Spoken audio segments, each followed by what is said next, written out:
As you all know, so that we can also have a sustainable kind of an approach to these clubs, we are now presenting a cabinet memo where we are institutionalizing the Youth in Agriculture unit, so that even after, say, we exit, or if we remain, whichever God, whatever way God decides that will be our way, but we always plan with, we always plan as having sustainable structure, so that these programs don't die, once we exit.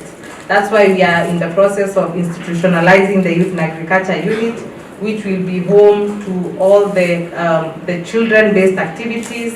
That is the 4K clubs, the young farmer clubs in secondary schools, and then also the Youth in Agriculture interventions. So everything will be domiciled under the Youth in Agriculture unit.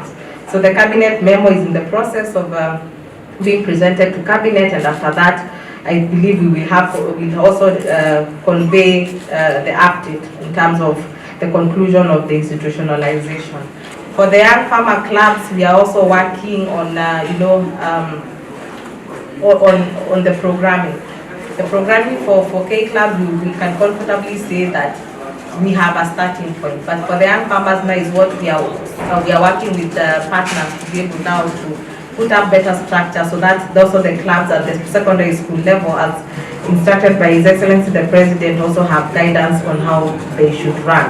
I am very, very confident that the program is actually in the right hands. So for me, today is the day that I'm also handing over this child that we have been, busy incubating. Now the baby is born, so today is the day we hand over the child to the parents. And for me, it's also a dream come true, something that we tried bringing to life from 2007. We tried working with private sector. We're very excited about this program. I know it has been revised in terms of key elements that have been achieved. I've gone through initially the 3 CCs, what was supposed to be achieved in the initial phase, that has been done. Now we are looking at achieving more rapid results. It's a program that has an element of both software and hardware, and when it comes to issues of capacity building, this is one program you can talk off the cuff without even mincing your words, what it has achieved for the citizens in our respective counties. I know in terms of activities, increased productivity, we have taken it very vehemently in the counties. Enhanced entrepreneurships in the counties, we have taken it up. Improved market access, I can assure you this program has assisted us a lot. In fact, many other programs that come in, we've worked with other organizations to make sure that that intervention has taken place. Strategic consultations, the formation of CASCOMs in the counties, these are all issues that are in the counties, and we have deliberated. Resources from whatever source are important to every activity within the agricultural sector. And if I got him well, it does not mean that if when counties are mobilizing funds, we cannot get funds mobilized through other avenues. And so that means that the basket can be enhanced even as we look for resources from the counties. And we are not saying that we are not getting the resources from counties. And the suggestions that we have done before, and part of the solution progress that will be coming forward, is that for us to have CASCOMs embedded into a legal framework, we probably need to have them anchored as a chapter within a wider act within the counties, such that while protas can have the JASCOM being gazetted as a unit, at the county level, that may not work. But you can have a food security bill that have an operational structure where you bring in the CASCOM as a chapter within this bill, the entire bill. That makes it legal, because once it is passed by the county assembly and it is accented to by the governor, then it becomes a legal structure. We also need to be a little bit ingenious and creative and innovative in the way we look at financing the CASCOMs. Why do we have banks in the as part of the CASCOM, banks within the county? Because then they also have activities they call CSR, but most of them do not know where to take their money, especially on CSR activities.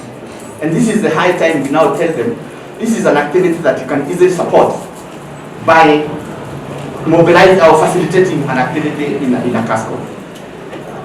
So there are quite a number of innovative ways that we can have.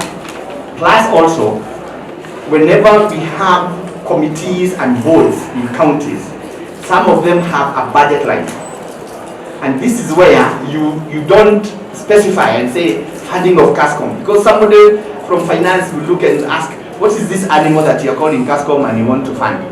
So if you lump that amount in boards, committees, and other organizations in your budget line, then probably within the county budget, you can be able to finance that. We still have counties that are lagging behind.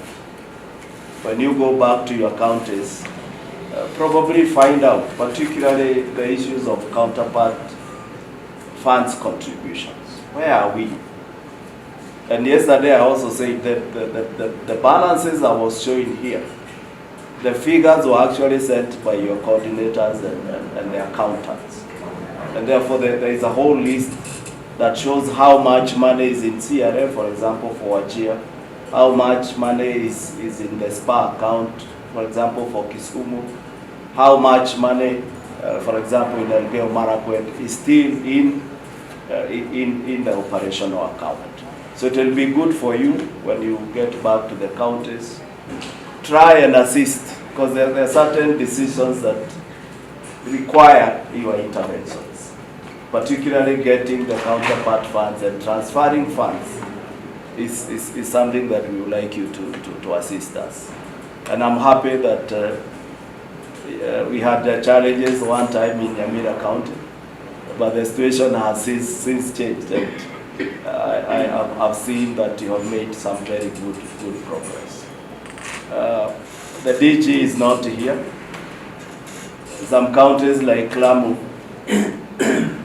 I would probably ask the DG when he goes back to talk to his governor, because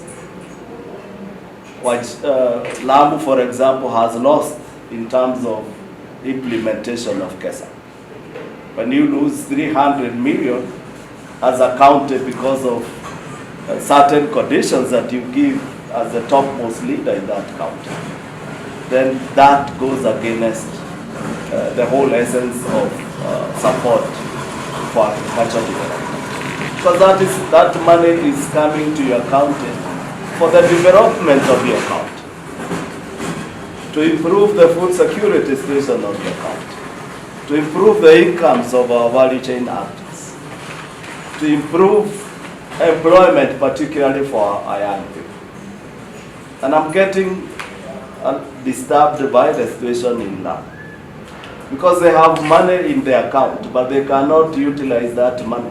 Have you looked at the CASCOM bill? Just come. Is it anchored in any? Yes. That's the starting point. Yeah. Just come. It is. Yes. It is. Where is it? In the governmental act. Thank you, CAS, to activate our staff and the civil service providers in the countries, so that we not also get away from that, because it's very important that we also build the capacity of our staff in extension service provision, as well as now. You think farming as a business? For how long shall you say it's an idea? It's an idea. So actually they just laughed. Because it was this. It will not be about plants. The next attack will be about an invisible enemy which can be carried by someone in a pocket, in a test tube, and it can destroy the whole system. So what is happening is that where did we go wrong, and where can we improve, or where can we ensure that this is presented? Maybe I want to ask. reinforcing the disease-free zoning program which had a lot of aspirations of creating 6 disease-free zones by the year 2030. The program was supposed to run in phases. Implementing was nutrition and food security. And we found that one of the ways we could be able to participate is to see how we could come in and use science and our engineering knowledge. Current program, after we met with the CAs, thank you very much CAs, we were able to meet the CAs for livestock. We were also able to meet the PS for livestock, who sent us. Like what was done. Pink. Pink. Pink. Pink. White.